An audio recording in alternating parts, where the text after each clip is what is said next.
Dictation 100 शब्द प्रति minute 5 second बाद शुरू।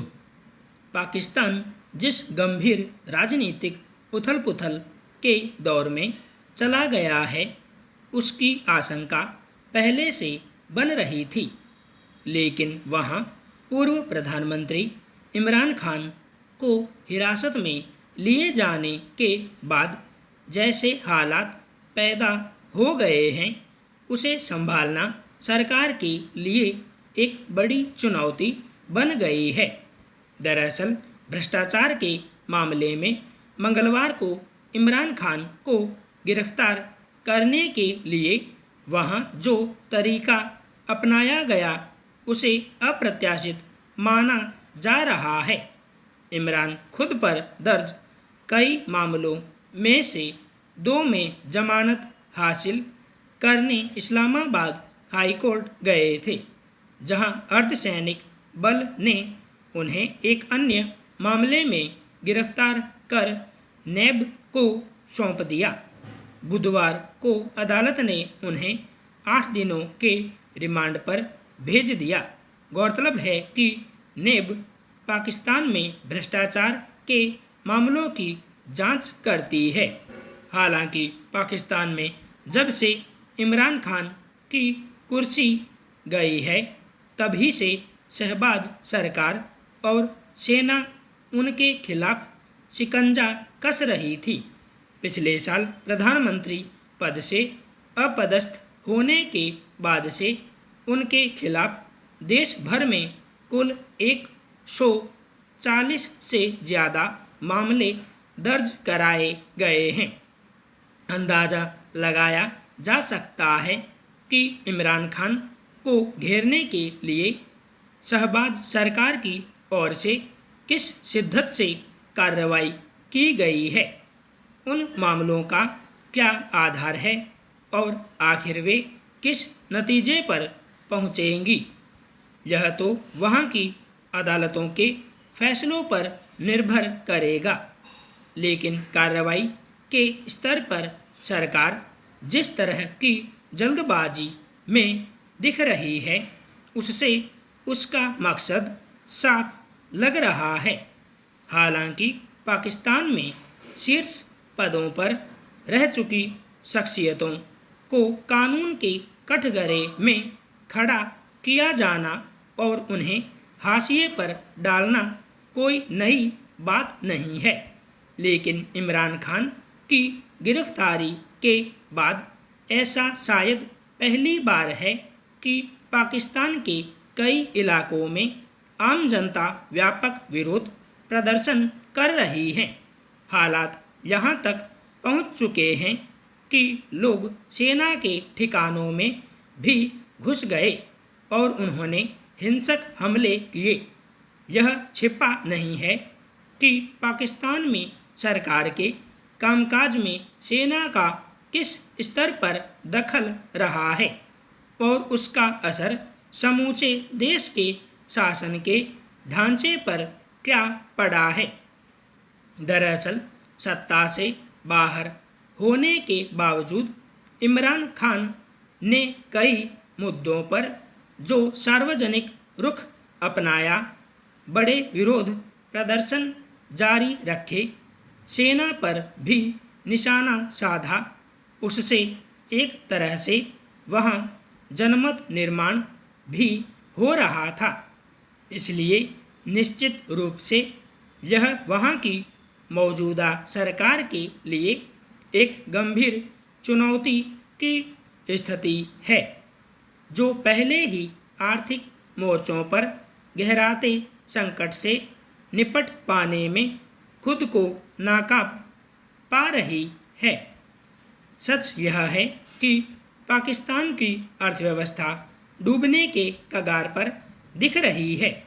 वहाँ के लोग महंगाई, बेरोजगारी, बढ़ती गरीबी से लेकर अन्य मुद्दों पर लगातार परेशान हैं और इसका आक्रोश वहाँ अक्सर होने वाले विरोध प्रदर्शनों में फुटता रहा है। ऐसे में इमरान खान स्वाभाविक ही एक प्रतिनिधि प्रतिपक्ष के रूप में खड़े थे और आक्रामक स्वर में चुनौती पेश कर रहे थे।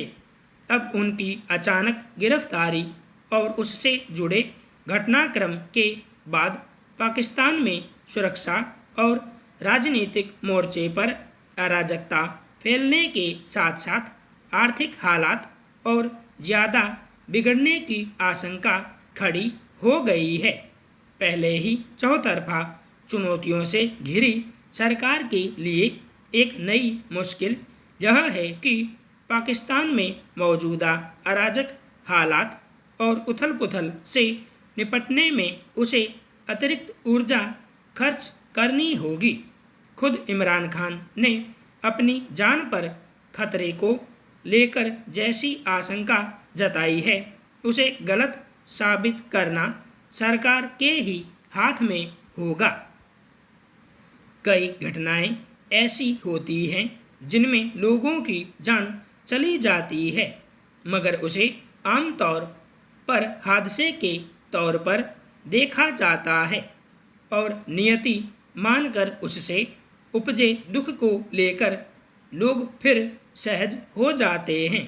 लेकिन सच यह है कि अगर ऐसे किसी हादसे के भी कारण होते हैं और कई बार ये चूक, लापरवाही, अनदेखी या पैसे कमाने की लालच का नतीजा होते हैं।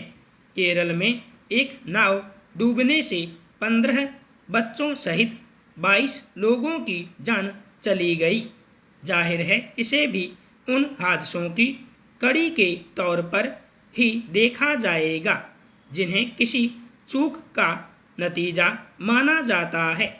सच यह है कि इस तरह की ज़्यादातर त्रासदी से बचा जा सकता है अगर नियम कायदों का थोड़ा ध्यान रखा जाए और लोगों की जान की कीमत को समझा जाए।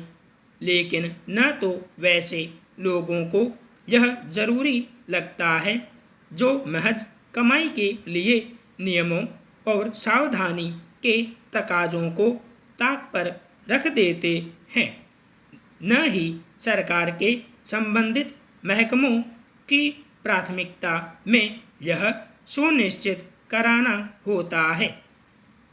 इस लिहाज से देखें तो केरल उच्च न्यायालय ने इस मसले पर एक तरह से बिल्कुल ठीक टिप्पणी की है कि नाव दुर्घटना निष्ठुरता, लालच और अधिकारियों की उदासीनता का घातक परिणाम है। कायदे से देखें तो ज़्यादातर ऐसी घटनाओं की जड़ में इसी तरह की वजहें छिपी होती हैं। दरअसल जो नाव डूब गया वह किसी अप्रत्याशित या अचानक हुए उथल पुथल का परिणाम नहीं था, बल्कि उसमें बहुस्तरीय लापरवाही बरती गई थी। खबर के मुताबिक जिस जगह पर यह दुर्घटना हुई वहां आम सवारियों के लिए शाम 6 बजे तक ही नाव चलाने की इजाज़त है, लेकिन वहां 1 घंटे बाद यानी शाम 7 बजे और क्षमता के मुताबिक निर्धारित संख्या से लगभग 2 गुना ज़्यादा लोगों को नाव में सवार कर पार कराया जा रहा था। सवाल है कि जो नियम कायदे तय किए गए हैं उन पर अमल सुनिश्चित कराना किसकी जिम्मेदारी थी और नियमों को धता बताने की हिम्मत किसी नाव के संचालक में कैसे आई? क्या इस स्थिति के लिए भ्रष्टाचार भी एक बड़ा कारण है? पुलिस ने हादसे के शिकार हुए नाव के मालिक को गिरफ्तार कर लिया है, लेकिन कानून के पालन को लेकर ऐसी सक्रियता नियमित तौर पर क्यों नहीं दिखती है ताकि ऐसे हादसे की नौबत ही नहीं आए? विडंबना यह है कि इस बुनियादी पहलू को ध्यान में रखना और उसके मुताबिक पूर्व सावधानी बरतना किसी को जरूरी नहीं लगता कि अगर पहले भी कोई बड़ी नाव दुर्घटना हो चुकी है और उसमें काफ़ी लोग मारे गए तो उसके मद्देनज़र हर हाल में क्या क्या ध्यान रखा जाना अनिवार्य है। संपूर्ण विराम।